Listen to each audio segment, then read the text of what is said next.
నమస్తే, నేను మీ Ashok Kumar. Welcome to our channel. నమస్తే షణ్ముఖ్ గారు.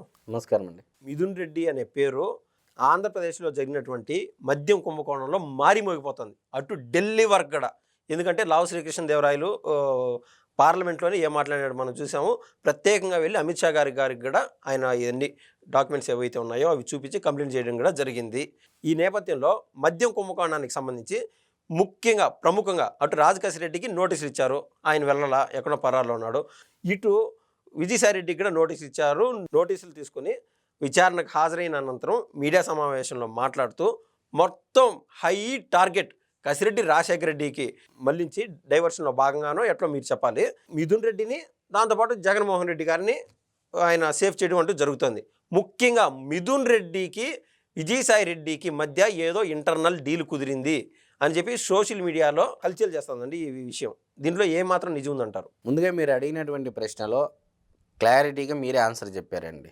మీరు ప్రశ్న వేసినా కూడా విజయసాయి రెడ్డి గారు మిథున్ రెడ్డి గారు డీల్ కుదుర్చుకున్నారా అంటే ఒక రకంగా డీల్ కుదుర్చుకున్నారో లేదనే విషయం మనం చెప్పలేము. కానీ వాస్తవంగా కలుసుకునే అవకాశము, మాట్లాడుకునే అవకాశము అంటే పెద్ద తలకాయల వరకు రాకోకుండా రాజకేశ్ రెడ్డి వరకే ఈ కుంభకోణం జరిగిందని చెప్పేసి అంతటితో ఆపాలనే ప్రయత్నం అయితే విజయసాయి రెడ్డి గారి యొక్క ప్రెస్ మీట్లో స్పష్టంగా కనపడతా ఉంది.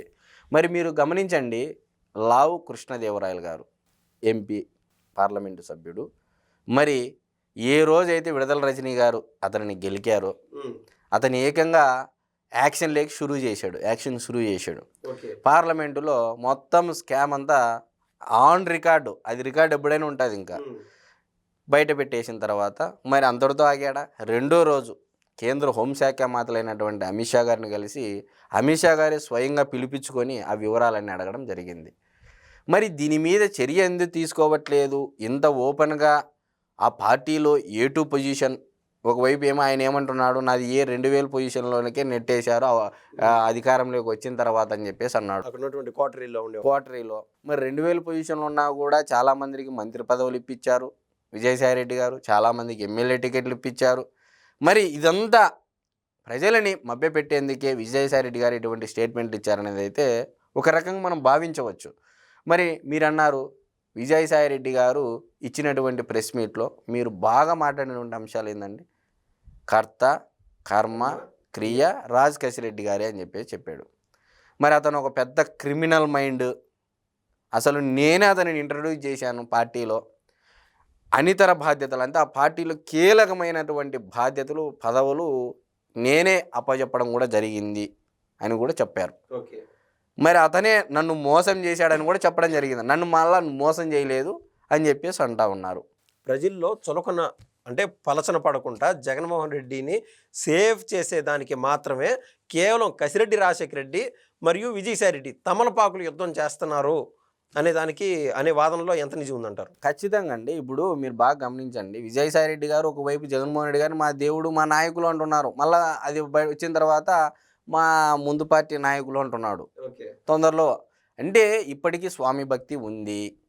రెండోది మెయిన్ క్వార్టరీ ఆ పార్టీలో సజ్జల రామకృష్ణారెడ్డి గారు, అదేవిధంగా పెద్దిరెడ్డి రామచంద్రారెడ్డి గారు, వైవి సుబ్బారెడ్డి గారు, విజయసాయి రెడ్డి గారు, వీళ్ళంతా కీలకంగా ఉన్నటువంటి క్వార్టరీ జగన్మోహన్ రెడ్డి గారికి. ఏమున్నా జగన్మోహన్ రెడ్డి గారు ఎటువంటి అవినీతి చేయలేదు, ఏ స్కాము చేయలేదు, ఆయనకి ఏమీ తెలియదు, అంతా ఈ లెవెల్ వరకే జరగల్లా అని చెప్పి ఆరోపణలు చేయడమే తప్ప విజయసాయి రెడ్డి గారి యొక్క ప్రెస్ మీట్లు క్లారిటీగా అర్థమవుతూ ఉంది. ఆయన ఎందుకు తనకు తానే సరెండర్ అయ్యి నేను ఇంకా ఏమన్నా వివరాలు కావాలంటే సమర్పిస్తానని చెప్పేసి వచ్చాడంటే ఇది పెద్ద తలకాయలు తెలియకుండానే వచ్చి మాట్లాడగలుగుతాడా? సొంతం చిన్న అయినటువంటి వివేకానంద రెడ్డి గారు ఏదో మాటకు వచ్చేసి జరిగిన తర్వాత మరుసటి రోజు అతని హత్య చూసాం మనం. మరి ఇంత జరిగినటువంటి వివేకానంద రెడ్డి గారిని ఆ విధంగా సొంత బంధువుని ఆ విధంగా చేశారే, మరి విజయసాయి రెడ్డి గారికి అది ఉండదని తెలియదా అండి? తెలుసు. కానీ ఇంటర్నల్గా మీరు అన్నట్లు ఒకవేళ డీల్ కుదిరిండొచ్చు, లేకపోతే కలుసుకొని మాట్లాడుకొని ఉండొచ్చు. ఇదంతా ఎలాగో బయటపడింది. మద్యం స్కామ్ ఖచ్చితంగా ఇప్పుడు ఉన్నటువంటి కూటమి ప్రభుత్వము ఖచ్చితంగా దీని మీద ఎంక్వైరీ వేస్తుంది. ఎందుకంటే క్యాష్తో ట్రాన్సాక్షన్స్ జరిగాయి, క్యాష్లెస్ ట్రాన్సాక్షన్స్ ఎక్కడా జరగలేదు, యూపీఐ ట్రాన్సాక్షన్స్ ఎక్కడా జరగలేదు. కేవలం 693 కోట్ల రూపాయలు మాత్రమే చూపించారు డిజిటల్ పేమెంట్స్. మరి క్యాష్తోనే మొత్తం అంతా నడిపారు. ఇప్పుడు దీనికి ఆధారాలు కావాలి కదా. ఆధారాలు సేకరించిన తర్వాతనే కదా ఏదైనా కూటమి ప్రభుత్వం కోర్టుకైనా ఆధారాలు కదా కావాల్సినది. ఊరినే పెద్దిరెడ్డి మిథున్ రెడ్డి గారు అవినీతి చేశారు, విజయసాయి రెడ్డి గారు అవినీతి చేశారు, రాజ్ కసిరెడ్డి అవినీతి చేశాడు అని చెప్పేసి, మరి అదే రాజ్ కసిరెడ్డి కూడా ఆడియో విడుదల చేశాడుగా. ఏమని విడుదల చేశాడు? మరి విజయసాయి రెడ్డి గారిని ఉద్దేశించి వాడు పెద్ద బట్టే బాజ్ అని కూడా ఆయన సంబోధించాడు. సర్కిల్లో మిథున్ రెడ్డి ఎట్టపోయినాడు, జగన్మోహన్ రెడ్డి ఎట్టపోయినాడు. నేను అదే అంటున్నా, వాళ్ళు క్లియర్గా వీళ్ళు ఒక ఎజెండాతో పెద్ద తలకాయల వరకు పోనీకోకుండా ప్రజల యొక్క ఆలోచనను ఆ అవినీతి అనేది డైవర్షన్ చేశారు. ఇంతవరకే రాజ్ కసిరెడ్డి వరకే ఆపగలిగారు అనేది అయితే, ఆ విషయంలో విజయసాయి రెడ్డి గారు సక్సెస్ అయ్యారనేది అయితే మనం ఖచ్చితంగా చెప్పవచ్చు. రెండో పాయింట్ ఏంటంటే, కూటమి ప్రభుత్వం దీని మీద ఖచ్చితంగా ఎంక్వైరీ అంటే ఆల్రెడీ వివరాలు సేకరించే ప్రయత్నంలో ఉంది, సేకరిస్తూ ఉంది. ఖచ్చితమైనటువంటి ఆధారాలతో ఖచ్చితంగా సుప్రీంకోర్టులో చాలామంది నిన్న మొన్న కూడా డిస్కస్ చేయడం జరిగింది.